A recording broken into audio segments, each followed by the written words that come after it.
because obviously we all need to be paid for something, and you need to be paid for something really you can't get elsewhere.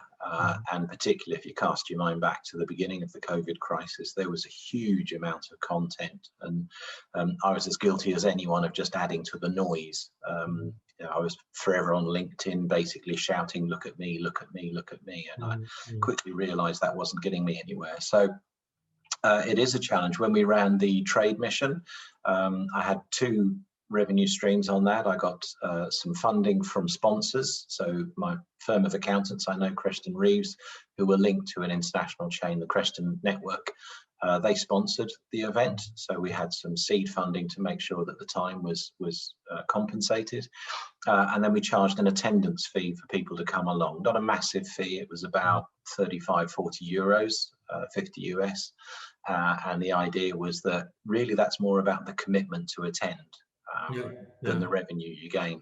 It's too easy not to turn up. And that's a challenge. So you need to put a monetary value onto it, not just the time, and it needs to be at the right level. And of course, the big thing, like any event, is that it needs to be engaging. You need the right content, you know, the right people in the room.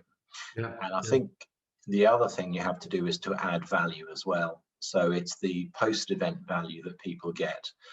So that's why we built this post-event community. If you didn't come to the event, you don't join the community. And it's important that that is then driven and add value. So we are working harder. Margins are less, money is less, but there are opportunities, and there's some really interesting things happening with online events. There's a company I do some work with, and they've actually used the Remo platform, and they've built an online pub.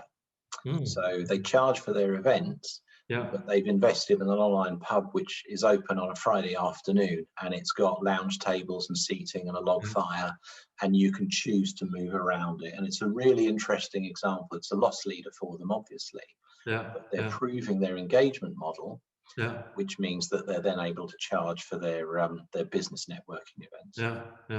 But it is a challenge. The other thing you can look at, of course, is that with this kind of medium, as we're recording today, if you can build a community and you put on something where there's value in what's being said, you can put a paywall or charge to access it, or you can get people to subscribe to a business, and this content is then the added value. So maybe subscription models which include the meetings are more important than actually per event charging. I think that's two ways to look at it.